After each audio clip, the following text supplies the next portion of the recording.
Give up these bad habits and your natural emotional intelligence will shine. Most people think about emotional intelligence as a skill, something you can build and train with practice. And while this is partly true, there's a deeper truth about emotional intelligence that most of us miss. Improving your emotional intelligence is often about what you do less of, not more of. As a psychologist, I work with many people who look like though they don't have much emotional intelligence. They blame other people for their problems, they trap themselves in cycles of stress and anxiety, they self-sabotage as soon as they start to make progress. But it's my experience that most people don't actually lack the capacity for emotional intelligence.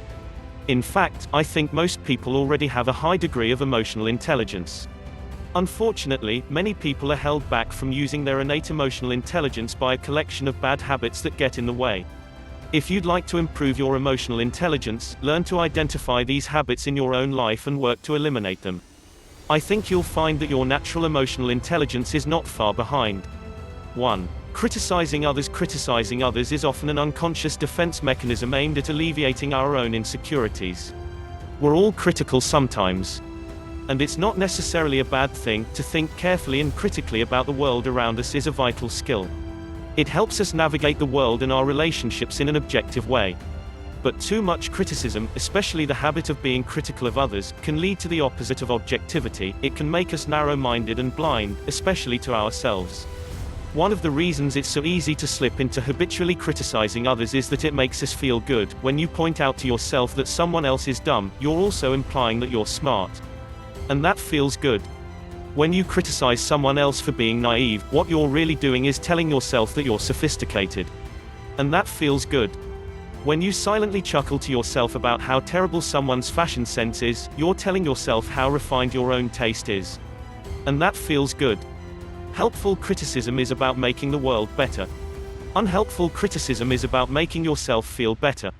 While being critical might temporarily make you feel good about yourself, it usually makes you feel worse about yourself in the long term. On the other hand, emotionally intelligent and self-aware people understand that criticizing others is just a primitive defense mechanism. And that there are far better, more productive ways of dealing with our anxieties and insecurities. Without knowing it, people who are constantly critical of others are really just trying to alleviate their own insecurities. Understand that criticism of others is a waste of time and energy because it's all time and energy that's not getting invested in improving yourself and the world around you. Criticism of others is a form of self-commendation.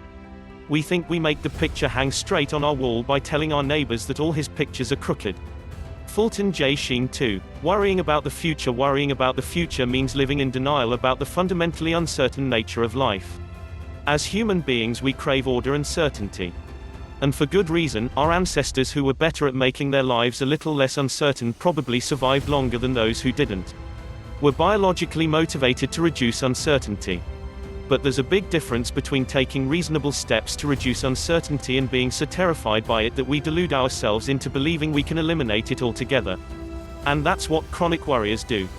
They're so afraid of uncertainty, and so unwilling to live with it, that they trick themselves into thinking they can make the future less uncertain, by thinking about it constantly. Chronic worriers live under the illusion that thinking is always problem-solving and that planning always leads to greater levels of preparedness. But neither of those are true. Just because you're thinking about a problem doesn't mean you're thinking about it productively. And just because you're planning, running through countless hypothetical future scenarios, doesn't mean you're any better equipped to handle them. Often, you're just making yourself feel more prepared. Worry gives you the illusion of certainty. But in the end, all it does is fragilize you. Emotionally intelligent people understand that life is inherently uncertain. And they understand that it's better to face up to this reality clear-eyed than to live in denial about it. Because when you stop beating yourself down with all the stress and anxiety that comes with chronic worry, you'd be surprised how much energy and enthusiasm returns to your life. When you stop insisting that the world act the way you want it to tomorrow, it becomes far easier to work with the world you've got today. Worry does not empty tomorrow of its sorrow, it empties today of its strength. Corrie ten Boom 3. Ruminating on the past. Ruminating on past mistakes is a misguided attempt at control.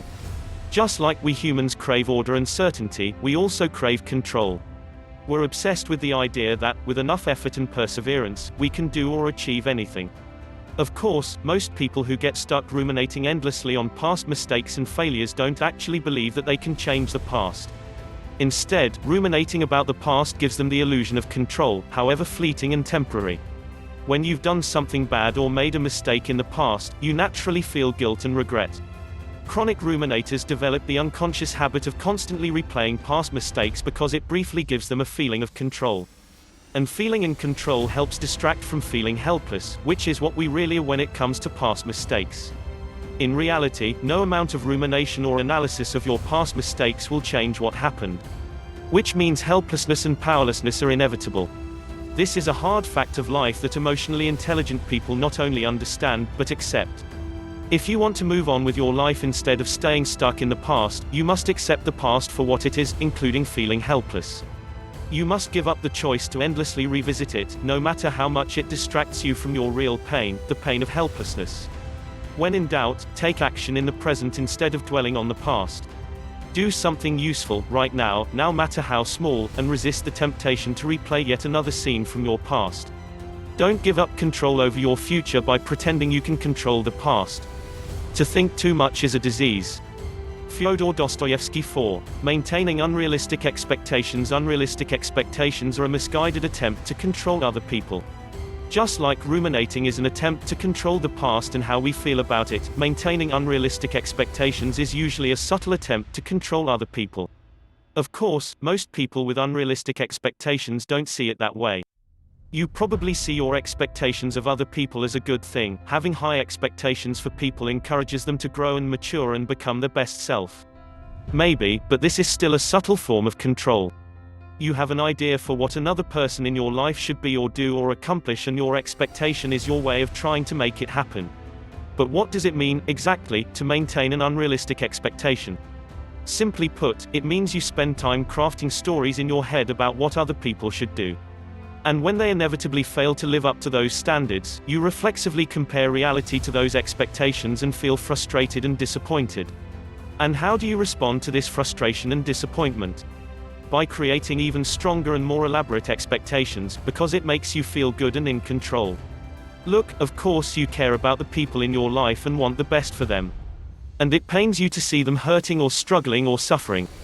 So, when you create a story in your mind about them succeeding and doing better, i.e. an expectation, you feel a little better. The problem is, you can't actually control other people, even for the better. Not nearly as much as you would like, anyway. Which means you create a constant vicious cycle of sky-high hopes and grave disappointments and frustrations. What's more, eventually your attempts at control begin to be felt by the people in your life and they become resentful. And if it goes on long enough, they may even act contrary to your expectations simply out of spite. The solution is to let go of your expectations. Stop creating stories about what you want for other people. And instead, just be present for the person they are, validate their current struggles instead of daydreaming about their future successes.